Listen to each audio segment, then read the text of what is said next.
I've been looking here to see any young man seated. It shouldn't be a young man, is it?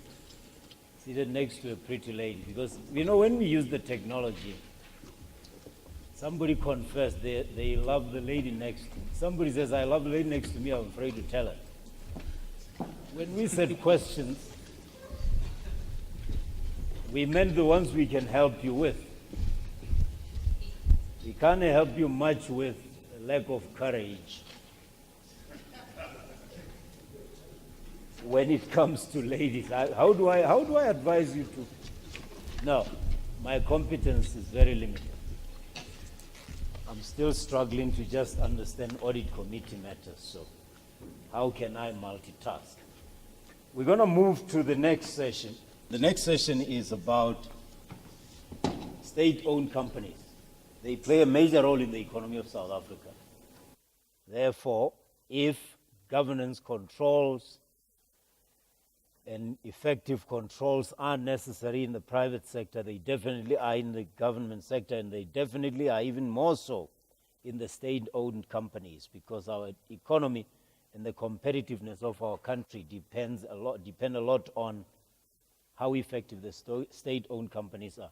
So we are really pressed for time, not because of any other reason except Mahendran wasn't faking when he said some people have to catch flights. So unless you can call the airports companies and tell them to delay the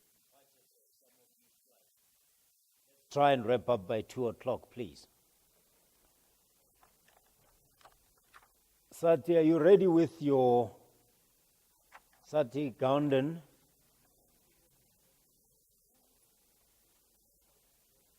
Pardon me? Is it Mitesh? Oh, no, with Mitesh we're going to finish very quickly.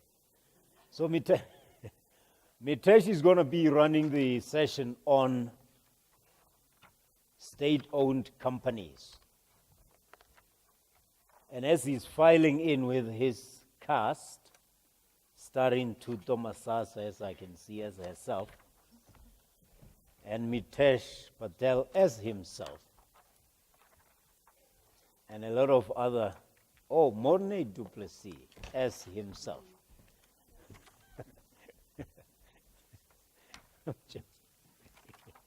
Thank you very much. I think we're going to have to finish this. Qualified Chartered Accountant Mitesh he's been in the audit profession for 13 years, and he was exposed in various industries, including retail, construction, manufacturing, asset management, aviation, and development banking.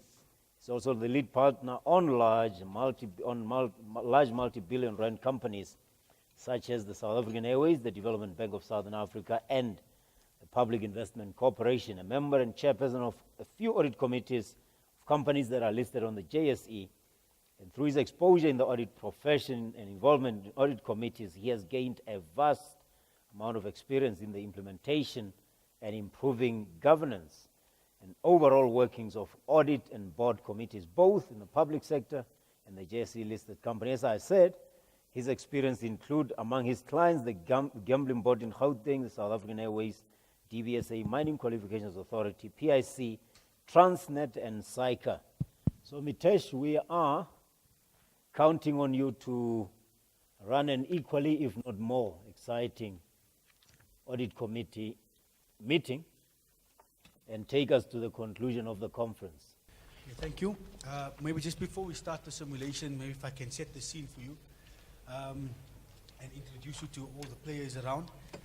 Before I set the scene, Sean Beercroft, our CFO, Tuto Musasa, as Vitamin, our external auditor, Marne Kermas is our company secretary. I'm Mitesh Patel, I'm acting as chair. Isakara, our audit committee member. Zach Lombard, an audit committee member.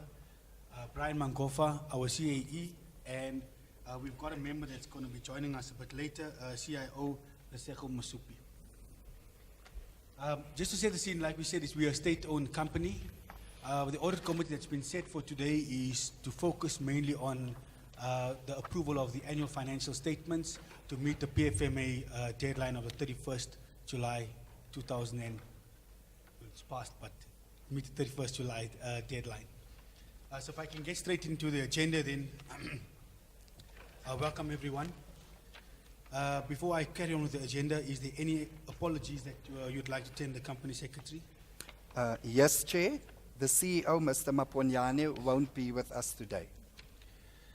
Can I raise a concern around that? Specifically, I'd like the CEO to be present at all audit committees, more specifically because of the type of agenda that we're dealing with. Can you please relay this message to him that we need him to be attending all audit committees going forward? Yes, Chair. Any other apologies? No, Chair. All right, adoption of the agenda. Before I adopt the agenda, is there anyone that wants to add anything onto this agenda? Mr. Chair, I would like to raise an issue with regard to integrated reporting. I think it's important that we deal with it later in the meeting. Anything else? Thank you, Chair. From my side, just a discussion on the audit fees. Chair, just an amendment onto your agenda. You've stated there the external audit feedback is a qualified audit opinion. I'd like that to be amended to a modified audit opinion. Okay, noted. Mr. CIO, we've seen you've come in late. Please respect our meeting. We are all punctual at this meeting. We've got members from out of town.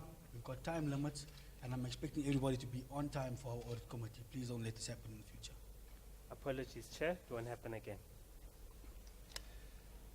Can we adopt the agenda with those amendments? Declaration of interest. Is there any interest to be declared? Chair, I have circulated the declaration of interest.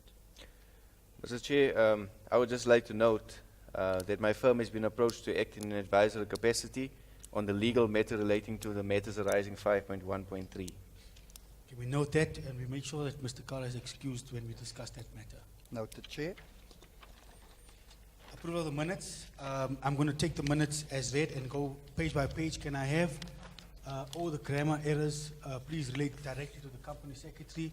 I'd like to focus on context to make sure that the context of the meeting is correct so that we approve it as the correct proceeding that happened in the past meeting. Page by page, page 8, page 9. Chair, on page 9, second paragraph, the referral to IT auditors that actually reporting to the CIO, I think that was incorrectly captured. I would like to correct this. The IT auditors being referred to are the IT auditors within the internal audit team. Okay. Noted. Page 10, page 11. Chair, I've got one minor amendment just above 4.2.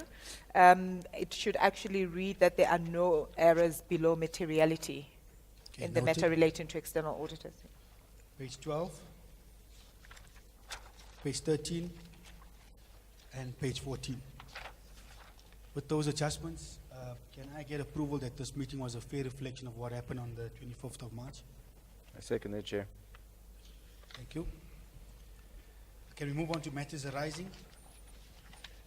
I see the first two matters, the date of report is dated 27th of November. However, can we get a progress report from the relevant person on these matters? Thank you, Chair. The main matter reported in the matters arising is still due in the future. We're just giving an update to say the feedback we got from the CFO is that these matters are on track in terms of being implemented. We haven't actually done a follow-up. We'll only do a follow-up once these matters have been fully addressed. So status as it stands, they're on track to be completed on the date that's indicated in the matters arising. Okay, so Company Sec will keep this as part of matters arising until it's resolved. Yes, Chair. I notice we've got 5.1.2 quality assurance review, but I don't see any report on this. Is there any reason why? Yes, Chair. It's still a challenge to get timely submission of reports. You will find that for today, our internal audit documents has still not been submitted and will only be submitted in our meeting today. Internal audit. Chair, I sincerely apologize. I was dealing with an external service provider. As you can understand, the issue of us going through an external quality assurance review is quite robust. We were having some serious challenges in terms of coming to an agreement on the findings that were raised. We've managed to resolve that, but unfortunately it wasn't resolved in time to submit in the prerequisite required time of 7 days before the meeting. I do have the finalized external quality assurance report with me for distribution amongst the members.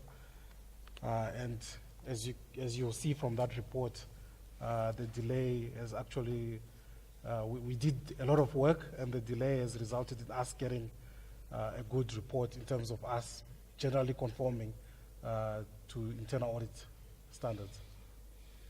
Thank you, CAE. While we do accept what you've said, I cannot accept this feedback into the meeting. We have insisted that members put their reports in on time. Whilst you have been dealing with the external service provider, you should have planned for that in advance, or at least inform me as chair in our pre-meeting that you're going to be putting in a late submission. So having said this, I'm not going to discuss this report point. Please can we refer this to the next audit committee. Yes, Chair. 5.1.3, the legal suite. Yes, Chair. Currently, the matter is going to court. We've requested that 3 service providers give us a quote on this specific issue. The matter is still pending, and I should be able to give you feedback on the next meeting. Can we ensure that Mr. Kara is excused when we are choosing between the 3 service providers, as it seems as though he's one of the firms is his company? Yes, Chair. The next matter. On the second matter, it's still pending with a decision from the High Court. As soon as a decision is made, I will be giving feedback to the committee. Okay, so we'll keep that on the matters arising as well. Yes, Chair.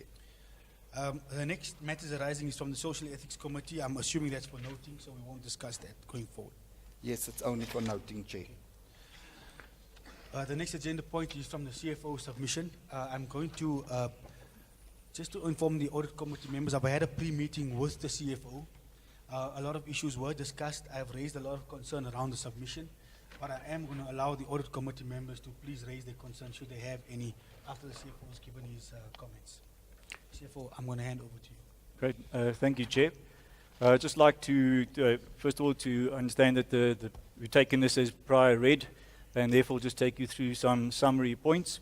I think the first important point is that the company is in the process of its turnaround strategy, and we're in phase 1 of that turnaround, and you'll see the first set of results coming through, moving from a profit of a loss of 95.2 million to a profit of 33.9 million.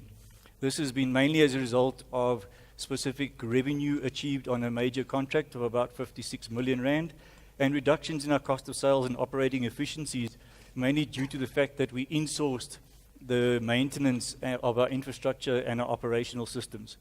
That is partly offset by lower finance income. We've had much lower cash balances throughout the year, and our finance income is down by about 3.1 million, ultimately resulting in a 33.9 million profit. Our turnaround strategy, as I said, is still in its infancy. It's in its first stage, and the complete turnaround is dependent on some key factors. One, that we need adequate funding for our capital infrastructure program, and I'll touch on that later on with regards to the size of that infrastructure program.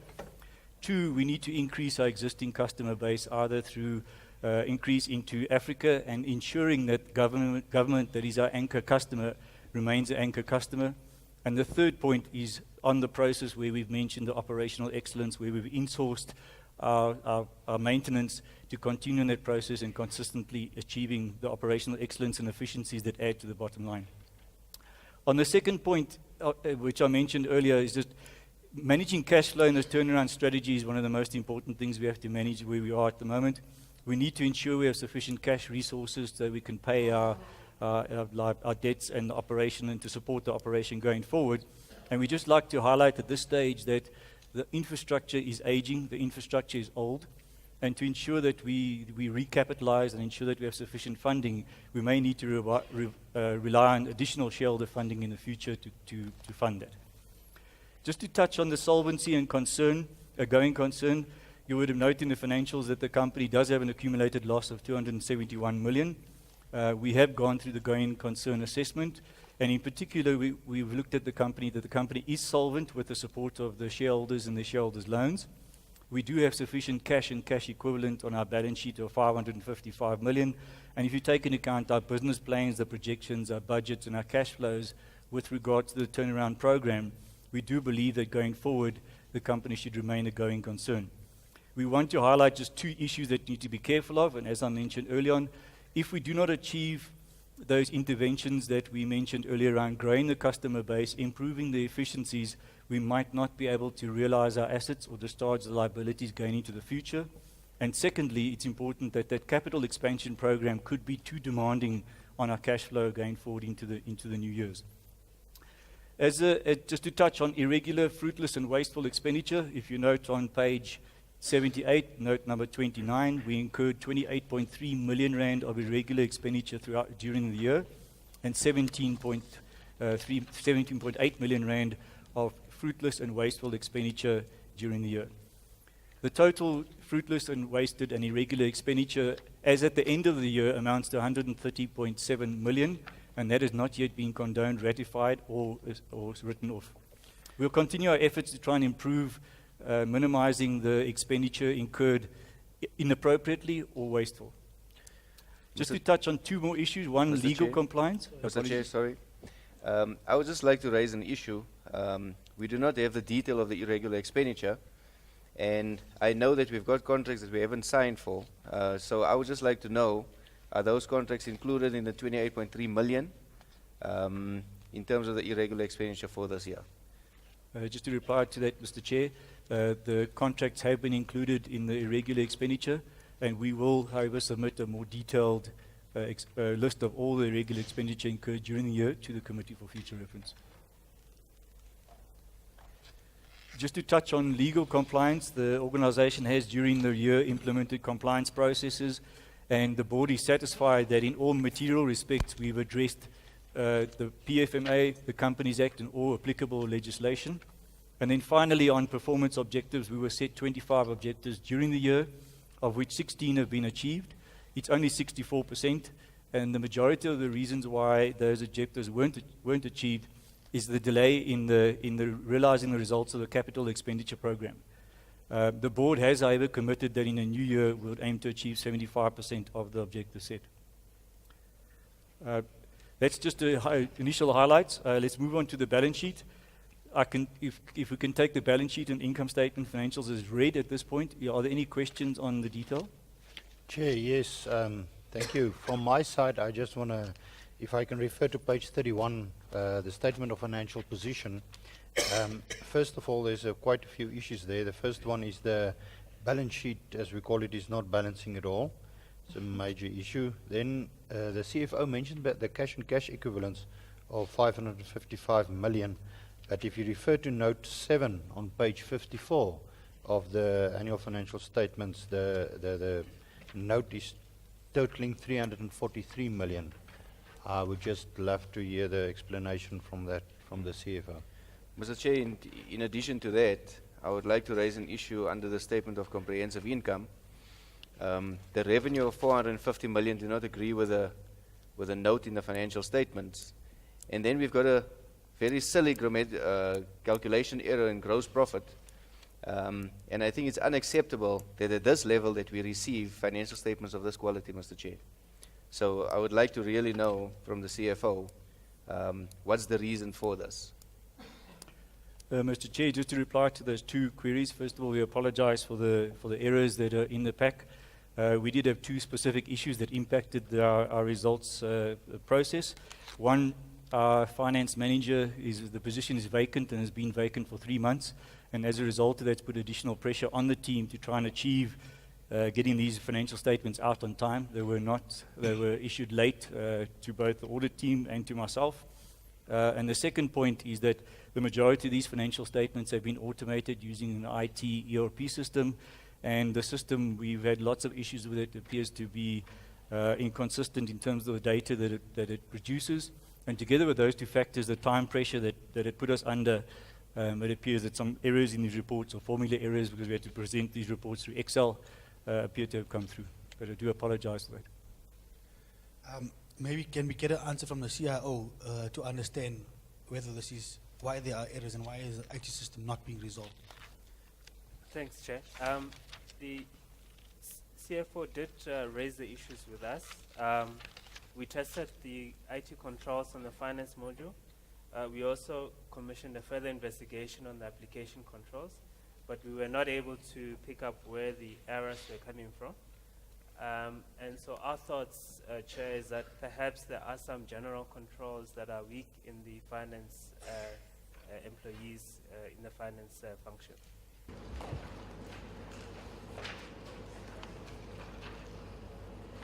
The Treasury compliance checklist appears on page 82 of the pack. Also, again, as the pack was issued in advance, I take this as read. We'll not go through any of the detail, but are there any issues or any concerns, anything to be raised by any of the members? Mr. Chair, once again, I have an issue. The CFO expects us to apply our minds to information. And in a lot of instances, we've got missing information, so I don't know how do I apply my mind to something which I'm not aware of. So I'm really worried about the CFO submission. I think we really need to have a look at this, Mr. Chair. CFO, have you got a response to that? Mr. Chair, this report is generally sent to a number of different department heads or to a number of different stakeholders within the organization to complete. They have taken very long to complete them. In some cases, we received in fact incomplete, and we felt that to submit no report to this meeting would be incorrect. We don't want to miss the deadline, but we submitted it with a certain amount of data that is incomplete. We apologize that we have to take it up with our individual department and the stakeholders. Again, CFO, I see your name next to this agenda point, which basically says that you take ownership for the submission. So in future, please respect the audit committee members by submitting complete documents, as we do meet mostly 4 times a year, and this is the only chance of getting proper feedback from us. So I urge you to then relook at this document through the company secretary, and we use that opportunity to get the other members to complete the documents on time so we can submit on time. Carry on. Can we get the external auditor's feedback now? Chair, I've made 3 submissions. The first submission is the audit opinion, which is a draft audit opinion, given basically the feedback that we just got from the CFO that the financial statements have not been finalized as yet. I just want to draw to the members that the draft opinion as it stands right now, it is an emphasis of matter, and we're emphasizing on irregular expenditure and fruitless and wasteful expenditure.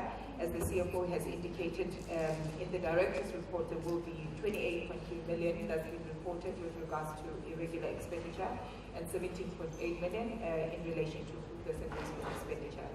With regards to predetermined objectives, there were no material findings there. Are there any questions in relation to the audit opinion? Mr. Chair, I would just like to request the external auditors to amend the heading of irregular expenditure to include fruitless and wasteful expenditure. Is that on page 95? Page 95.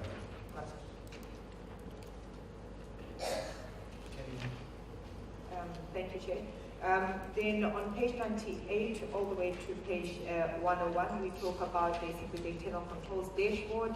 I will assume the members have gone through the dashboard itself, and with just their key highlights, where we've highlighted basically items that or controls that are still in progress being around IT. Also ready to take questions, Chair, if there is any. Mr. Chair, once again, I raise an issue. I do not believe that the IT department and the finance department should receive a yellow rating. Having seen what we've seen in the pack, I would actually give him a red rating. So I would like to know from the external audit, are you sure that your assessment of the IT department and the finance department is correct? Chair, through you, basically how we got to the conclusion with regards to the IT department, we believe there are controls in place. They may not be working in terms of basically what they should be working to, but we cannot, or we felt in terms of our conclusion, we cannot rate them red as controls are in progress, and there are mitigating controls where some of those items which were highlighted earlier on in the meeting were not working. So because there are controls in place, still in progress, we still believe that our conclusion, which is the yellow rating, is still correct. Noted. We'll move on to the performance information. Chair, this is also just an excerpt coming from the Auditor General's management letter format report. that we usually submit, and it's a draft report around the predetermined objectives. There were no key or material items coming out of predetermined objectives. What I would like to highlight to the members is perhaps the achievement of those targets, which again the CFO did speak to much earlier on. We highlighted that only 15 out of the 25 predetermined objectives were achieved, which is 60% of those objectives. Chair, if I can come in there, if I recall the CFO mentioned 16 targets that were met, and our external audit is talking about 15 targets. Can they please just get a consensus about that? Maybe if I can add on to that, maybe you can also explain your audit process around performance information. Because my understanding is that you would have actually pick down how many targets were not met through your audit process. Thanks, Chair. From our audit perspective, we basically do audit a sample of material objectives, so it's not necessarily looking at 100% of those objectives. With regards to the 15 versus the 16, as indicated earlier on in the meeting, we only received the finalized financial statements 2 days ago, and by the time we were meant to be submitting this report, at the time there were still 15 reported by management. So we will be in touch with the finance team, and we'll basically come back to yourselves at the next meeting with a consent agenda. Can I get comfort that the external will look at each file to make sure that it was not met, that the number is actually 15 or 16? Yes, Can we move on to our AC report? I'll take this report as read. I'm looking for approval from the other two members on this AC report. Bear in mind our financial statements are not approved. We haven't received our integrated report as well. But we need to draft this and to be part of the report. I'd also like maybe our CME to give us comfort on the internal financial control so that this report can be finalized. Thank you, Chair. In terms of the work we did, which we reported in March around internal financial controls, nothing came to our attention that gives us reason to believe that the internal financial controls are not working sufficiently to be able to give positive results, positive reporting on financial matters. So, Chair, I do recommend that the audit committee does approve this audit committee report as stated. Noted. Are the other members happy to approve this? Yes. The next agenda point is the competence of the CFO and the finance function evaluation. Maybe before I excuse the CFO, I just want to make a comment, and I'll ask you for comment to tell us about his evaluation of his own finance function, especially in terms of capacity. Thank you, Chair. As mentioned earlier, it was quite a challenge trying to achieve these financial results under the tough time pressures and the fact that we had a problem with our IT systems and our results, the information coming out of that.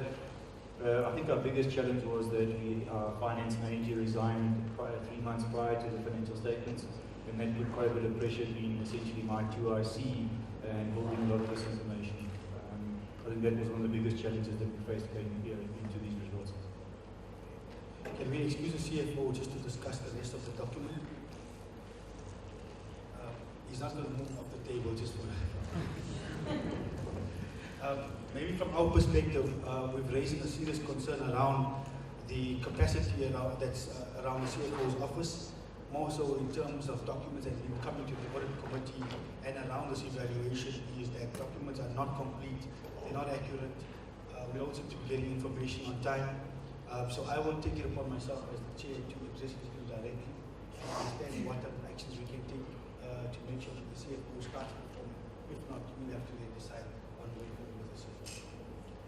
Mr. Chair, I would like to raise an issue. I think the CFO should take accountability for the information submitted in terms of financial statements. And he should have exercised better oversight in terms of all the submissions where he's responsible for reporting to the audit committee. So therefore, lots of excuses. I've never heard about somebody preparing financial statements in Excel, not in this day. So I think we need to raise this matter and deal with it seriously. Noted. Can we call the CFO back in? The next agenda point is the minute of the IT Governance Committee. It seems as though this minute is just for noting company sector. Yes, Chair. Under general, we've got integrated reporting, so you raised general integrated report. Do you want to talk about specific? Mr. Chair, in December 2013, the integrated reporting framework was issued. I've got 2 questions for the CFO. Are you aware of this, CFO? And secondly, if so, how have you implemented this in the organization? Thank you, Chair. We are aware of it. We have gone through the integrated reporting framework that was issued in December. But due to the lack of staff in our department at this point in time, we haven't built in all the processes to complete that. However, we do commit to making sure that the integrated reporting framework will be addressed by the time we issue the next set of financial statements, next year's financials. Chair, I'd just like to add as well, I have basically talked to my technical team, and they will be capacitating and basically bringing the finance team up to speed with regards to the new framework that has been brought on in December. Thank you. Audit fees. Thank you for the opportunity, Chair. On the audit fee side, I just want to make sure that now that we've picked up all the issues in the annual financial statement, and we know that's going to be corrected, external audit still needs to audit that. Could we expect any audit fee overruns? Chair, through you. There will be overruns based just on the last bit of the audit, which I did indicate is the reporting. And those overruns will be submitted to yourselves perhaps in the next meeting. External audit, again, I am raising a concern because we specifically asked you to raise this concern with us in advance should you foresee overruns. Please in future make sure that this doesn't happen. Having said that, are there any other issues on the agenda anyone wants to discuss before I summarize the meeting? Okay, before we close the meeting and decide on the next day, I just want to make sure that I've covered everything. Just from a punctuality perspective, can in future we not entertain anyone coming to the meetings late? Company sec, we will accept apologies. We will not accept anyone coming late to our meetings. In terms of the approval of the financials, we've noted the auditor's report. We know it's in a draft format. We're also not accepting the AFSs with all the changes that needs to be done. And we're expecting an action plan coming out of UCFO in terms of how you're going to fix this going forward so that we don't have the issue again. In respect of the guarantees and the funding plan, can we have another action plan to make sure that we deal with the shareholder and funders in advance so we do not have any delays in the process, specifically around the infrastructure, because we know it's a critical part of our going concern. And lastly, I think overall, I must say that today's audit committee, in my mind, did not go well, and I did not see a cohesive team between the CFO, the CIO, and the external auditor. Everyone was talking in different directions and we had to pull you through get answers from it. I'm also disappointed in that the pre-meetings that I had with all of you did not bring this out in terms of the disagreements you had with management. So going forward, I'd please like to resolve that in a pre-meeting before I come to audit committee.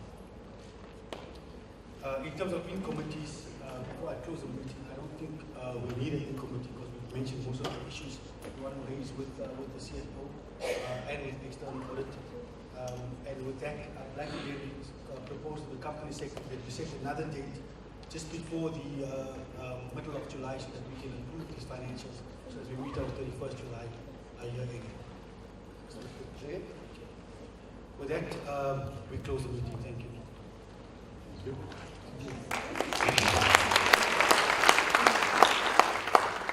Thank you. I don't know if CFO is going to survive.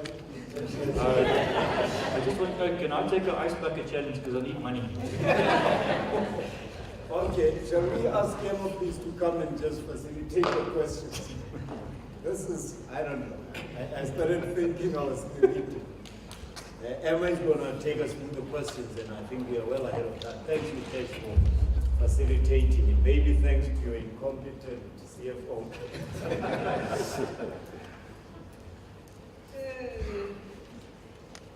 Thanks, Mitesh, and your team. Obviously, the CFO is coming quite a lot on the questions. The first one, specifically relating to the CFO, is just share with us what is best practice around discussing the evaluation of the finance function and the CFO. Is it appropriate to have the CAE as well as external audit and the CRO and the external audit in that discussion? Very overall, it's definitely not appropriate. I think it was just a scenario in terms of moving people up and down into this committee. We would have discussed the evaluation of the CAE, of the CFO amongst the audit committee members. And if you mentioned what I mentioned earlier was we have discussed it as the audit committee, and I think in the simulation, if the message came across incorrectly, it's actually should be just amongst the audit committee members where the financial function and the CFO gets